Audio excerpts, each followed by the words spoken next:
Welcome to the instructions for creating your own set of flashcards on the Flashcardlet app by Brainscape. By this point, you should have already followed the instructions on downloading the free app from the iTunes Store and created your own profile. Now we will explore the steps to creating your own set of flashcards. Open the Flashcard app. Once you have opened it, go ahead and click on Flashcards. This will take you to the card library for any cards you've already created. In the top right-hand corner is a plus symbol. If you click on the plus symbol, you will be given the option to create my own cards, import from Dropbox, copy or combine decks, download from Quizlet. Choose the Create My Own Cards choice to make your own set of flashcards. Now you will be prompted to name your new deck.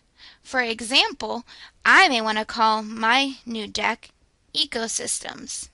I will type in the name, and then I will have a prompt that tells me this deck is empty. Now, if we tap the button in the lower right-hand side of the screen, then we can add cards. Go ahead and tap that button now. Now we will be prompted to add a question. Once we're done, we can add our answer. Once we have entered our question as well as our answer, we can scroll right and we can add more. When we feel that we have added as many options as we would like, we click Done in the top left-hand corner. This will bring us back to our question and our answer choices so that we can check to make sure that they are accurate. Now, when we've clicked Done, we're going to review them and edit them if necessary, and we will be able to access our cards. How do we access our cards, though?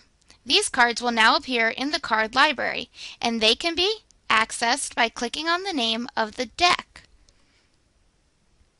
So if we wanted to go to our Reconstruction cards, we would simply click on Reconstruction. Now it will give us the option to share or to study.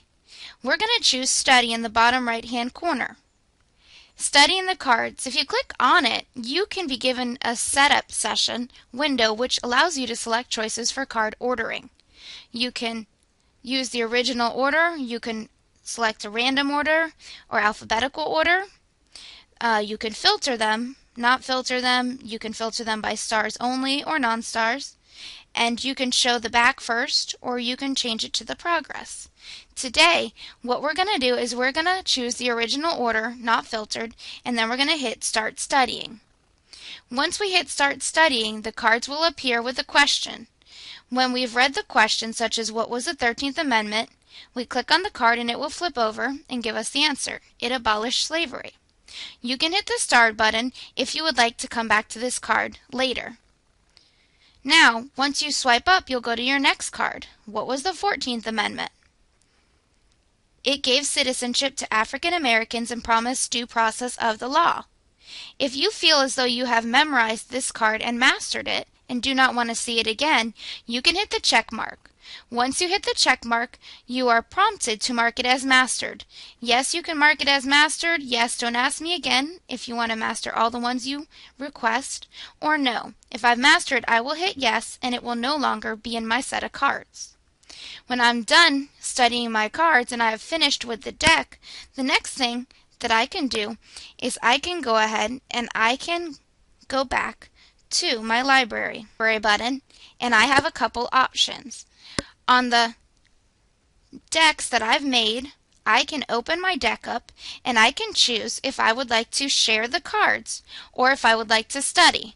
If I would like to share the cards, I simply hit share and I decide whether I'd like to share them with as many people as possible through email or if I'd like to add them to my Dropbox.